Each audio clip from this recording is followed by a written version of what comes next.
నమస్కారం. ధర్మ సందేహాలు కార్యక్రమానికి స్వాగతం. అనునిత్యం ప్రేక్షకులకు ఎన్నో ఆధ్యాత్మిక పరమైన సందేహాలు కలుగుతూ ఉంటాయి. వాటన్నిటినీ నివృత్తి చేసే ఏకైక కార్యక్రమమే ధర్మ సందేహాలు కార్యక్రమం. అలాంటి ఎన్నో ప్రశ్నల్ని ప్రేక్షకులు ఉత్తరాల ద్వారా, ఈమెయిల్స్ ద్వారా మాకు రాసి పంపిస్తున్నారు. మరి వాటన్నిటికీ ధర్మ సందేహాలు కార్యక్రమానికి విచ్చేసిన ప్రముఖులు, ఆధ్యాత్మికవేత్తలు, పండితులు సందేహ నివృత్తి కావిస్తున్నారు.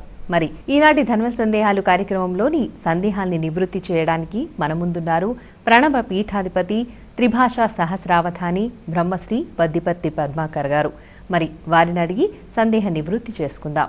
నమస్కారం గురుగారు.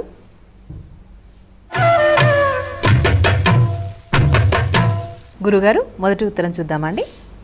ఈ ఉత్తరం రామలింగాచారి గారు యాదగిరిగుట్ట నుంచి రాస్తున్నారు. సంకల్పం చెప్పే వారితో పాటు వినేవారికి కూడా పుణ్యం వస్తుందా తెలియచేయండి అని కోరుతున్నారండి. ఎత్ర రఘునాథ కీర్తనం తత్ర తత్ర కృతమస్తకాంజలిం బాష్పవారి పరిపూర్ణలోచనం మారుతిం నమత రాక్షసాంతకం అని హనుమత్ స్వామి వారికి నమస్కారం చెప్పుకుంటూ, హనుమంతుడు అంటేనే సంకల్పం కనుక సంకల్పం అంటేనే హనుమంతుడని పరాశర సంహితలో చెప్పారు.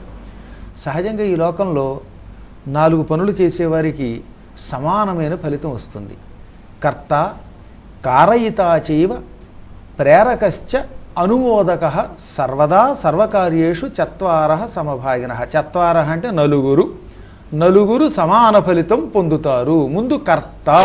అలాగే సంకల్పం చెప్పేవాడికి ఎంత పుణ్యమో పక్కన వింటున్న వాడికి కూడా అంతే పుణ్యం వస్తుంది. ఇంకో రహస్యం ఉంది అసలు ఇక్కడ.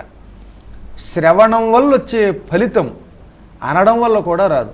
అందుకే పురాణ శ్రవణాదన్యో విద్యతే నాపరో నృణాం అని స్కాంద పురాణంలోని మానసోత్తరఖండంలో చెప్పారు. వినడము వల్ల మాత్రమే మానవుడు ఈ కలియుగంలో తరిస్తాడు. అందులో ఉత్తమోత్తమైనది సంకల్పం.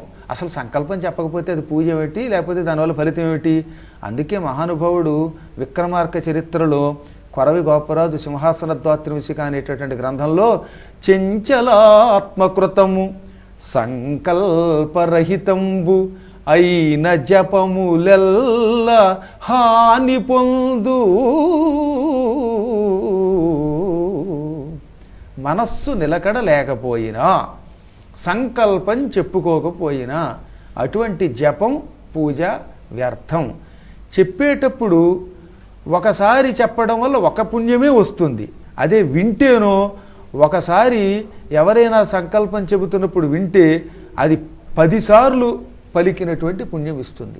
అంటే కష్టపడి నాబోటివాడు 10 సార్లు సంకల్పం చెబితే ఎంత పుణ్యమో, మీ బోటివాడు నా ద్వారా వింటే, ఒకసారి వింటే ఈ 10 సార్లు చెప్పగా వచ్చిన ఫలితం పొందుతారు.